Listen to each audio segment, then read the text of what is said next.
This is the Canon 40D. It is my camera for the zombie apocalypse. And what do I mean by that?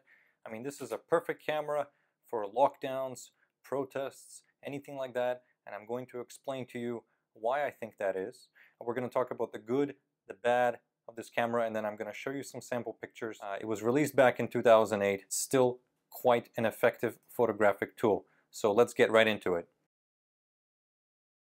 It's not full frame, but it has a lot of the features that you find on professional level cameras.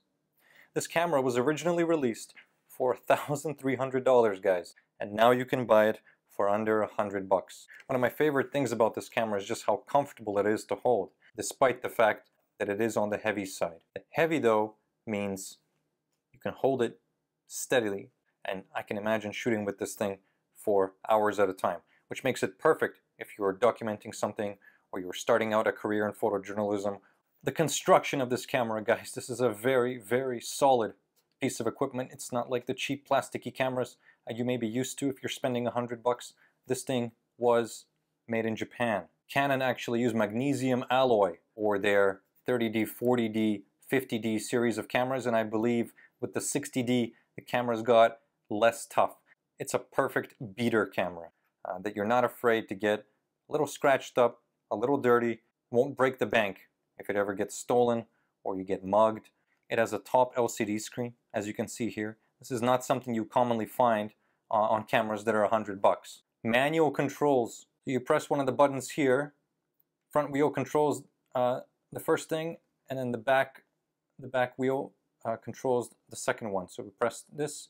First one will control the autofocus modes, right? Continuous focus is known as AI servo in the Canon world. That's AFC in Nikon. Okay, we press the button again, spin the back wheel, and we change from single shot, high speed shooting, continuous shooting, timer, 2-second timer. Right here, you don't need to dig into the menus. You don't have to go menu hunting. Okay, everything's available. Got the diopter adjustment here, all the different modes you can select here. Mostly I use DSLRs in aperture priority, or manual if it's tough conditions. Speaking of ergonomics, this camera also has a dedicated AF on button, which I use for back button focusing. Okay, so once you guys switch to back button focus, I think it's very hard to go back. I press this button to focus the lens and then take the picture. Now, speaking of lockdowns and protests, sometimes when you're taking a picture, you may want to get away very quickly. You know, if security or police is trying to confiscate your camera, you want to be able to quickly get your memory card and get out of there, even if they're able to get your camera. So with the Canon 40D, it's very easy. With one hand motion, you can slide, camera is off, slide the CF door compartment open it, press this guy, and take the card out, right? If you practice it, you can get this down to a science, okay? Boom, you're out of there. Okay, you got the memory card, you go. This camera has gorgeous Canon color science built right into it. We're gonna see that in the sample photos later. But just to reassure you guys that even though this is an older camera, it still uses some great color science technology. Did I mention it has a very long battery life? This is the BP511A. Okay, these things last a really long time. And it's perfect for colder climates, right? Mirrorless cameras are still not as good as DSLRs for battery life in colder climates. And well, I'm up in Canada, and it really helps to have a camera that's just going to go the distance in the winter. Okay, it's compatible with all the different Canon EF lenses, just like any Canon DSLR, so nothing new there. But it's great. You can use a lot of the older and maybe slightly cheaper lenses, and because this camera doesn't have a very high megapixel count, it's only 10 megapixels, it's going to be a lot more forgiving if you don't put the world's best glass on this camera, right?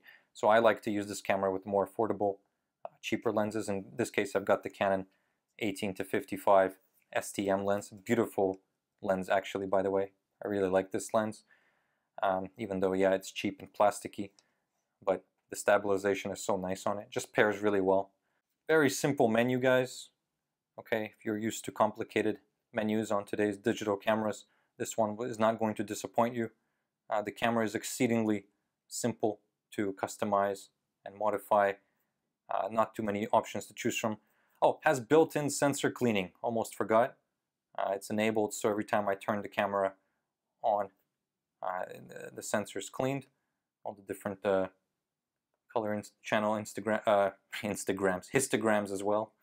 Okay, now back in the day, this would not have impressed anyone, but these days we're seeing a lot of cameras that only do 1/4000, so it's pretty cool that this guy goes up to 1/8000. And it actually has a decent continuous shooting speed of 6.5 FPS. I'm going to demonstrate that to you guys right now. I'm going to drive, change it to continuous high. Okay.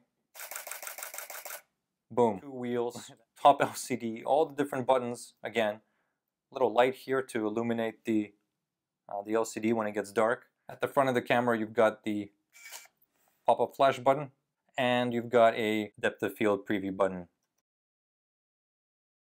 Low light performance is the elephant in the room. I mean, the camera would be going for a lot more than $100 if it wasn't using such an older sensor that's frankly a bit outdated as far as low light performance goes. Okay, I'm not gonna lie, I've been spoiled by today's sensors, and even an entry-level beginner APS-C camera today is going to blow this camera out of the water for low light performance.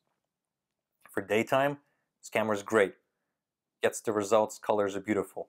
But once you go above ISO 800 or so, things start to get a bit grainy, and I think at 1600 the ISO, well, for me personally, is unusable, maybe only in emergencies. What else is bad? 10 megapixels. Okay, that may put some people off. 10 megapixels isn't that much. You know, today we're used to seeing cameras coming out with at least 24, if not more megapixels than that. That does limit your ability to crop into photos and still get large prints with them. So if you're looking to do landscapes or print maybe larger than 18 by 12, I would go with a higher resolution camera than this. So 10 megapixels is very forgiving in terms of bad glass, but not very forgiving when you're looking to crop.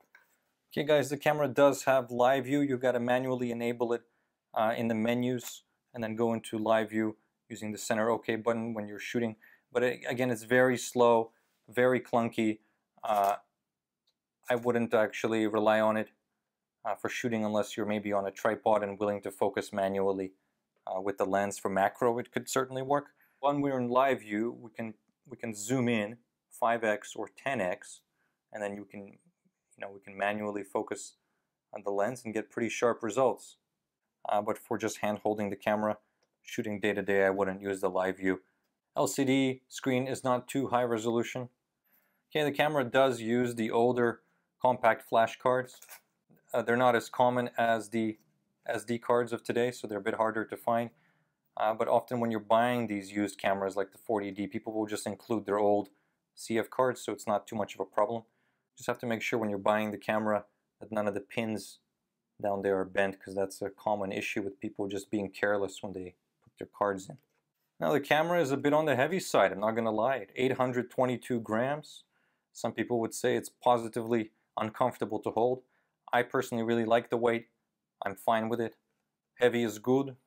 Heavy is reliable. If it doesn't work, you can always hit him with it. What is a big deal, and the biggest deal for me with this camera, is the dynamic range. Again, going back to that older sensor in this camera, low light performance isn't as good, and dynamic range isn't as good. So in terms of the details that you can recover from the shadows, certainly not going to be anything like today's DSLRs or mirrorless cameras. Okay, finally guys, there is no video recording mode on this camera. It's an older camera, so video is just not on there. I have a lot of experience with this camera, both a long time ago and then more recently, since I've reacquired the camera, and I just want to show you, exactly what it's capable of. Now with the pandemic, I haven't been able to really put it through its paces, but I do have some pictures that I've taken around town. These pictures have not been edited much. I mean, some basic lens corrections, chromatic aberration corrections have been applied in Lightroom, some cropping, but other than that, I just let the Canon decide the white balance. The color balance is pretty much straight out of camera. It's just beautiful results. Lower light pictures are just not as impressive, so I tend to shoot this camera between ISO 100, 200, 400. Okay, so 100 on a sunny day, 400 on a cloudy day. And you can shoot product shots with this. You can shoot nature, flowers, macro, whatever you like. You can shoot architecture with this camera, portraits. Just about anything is available because of Canon's extensive lineup of lenses. Now, if you need advice for what kind of lenses to get, do ask me in the comment section. Yeah, I was more than happy with the results coming out of this camera, especially considering that I purchased it for less than $100. I mean, and the price continues to go down. People just can't wait to get rid of these cameras. Okay, everybody's got phones. But for me, there's nothing that compares to actually holding a camera and going out with the express purpose of taking shots. So this has quickly become my favorite lockdown camera. It's a camera that I'm not afraid to bring with me to any neighborhood in the city, because worst case scenario, I can just throw it at the guy and run. It's an absolute tank of a camera. Very ergonomic, very comfortable to hold, full range of manual controls, everything you might want in a DSLR. Perfect for learning, perfect to give to your kid, perfect to bring with you to the zombie apocalypse. Thank you for watching. Let us know in the comment section what you think, and I will see you next time.